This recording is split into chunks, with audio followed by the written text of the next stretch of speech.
சேலம் மாவட்டத்தில் வரலாற்று சிறப்பு வாய்ந்த அமைந்திருக்கும் வம்பியவட்டான் ஸ்ரீ ஐயப்ப சுவாமி ஆலயத்தின் வருடாந்த பால்குட பவனி இன்று ஆரம்பித்து வைக்கப்பட்டது.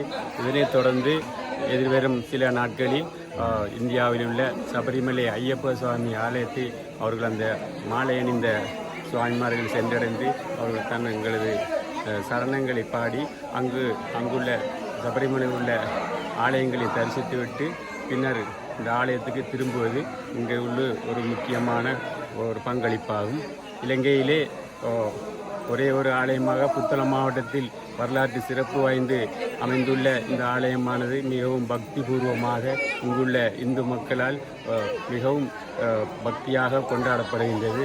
அந்த வகையில் இந்த ஆலயத்தில் பக்திபூர்வமாக இருந்து அந்த விரதங்களை நோக்குவது இங்குள்ள பக்த அடியார்களில் மிகவும் சிறந்த ஒரு சிறப்பு வாய்ந்த ஒரு விரதமாகும். ஆகவே இந்த காலத்தில் இந்த விரதத்தில் அனைவரும் இருந்து ஐயப்ப சுவாமி அருளை பெற்றுக்கொள்வோமாக வேண்டுகிறேன். யூடியூப் சேனலுக்காக உடப்பில் இருந்து மகாதேவன்.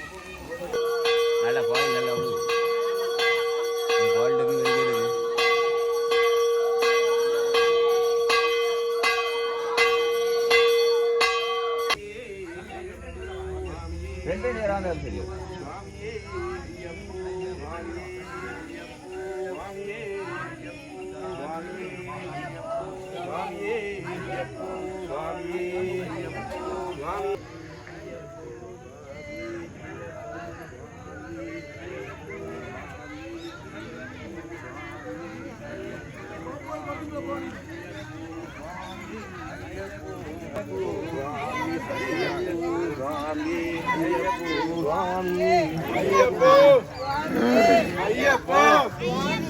ஐயப்பா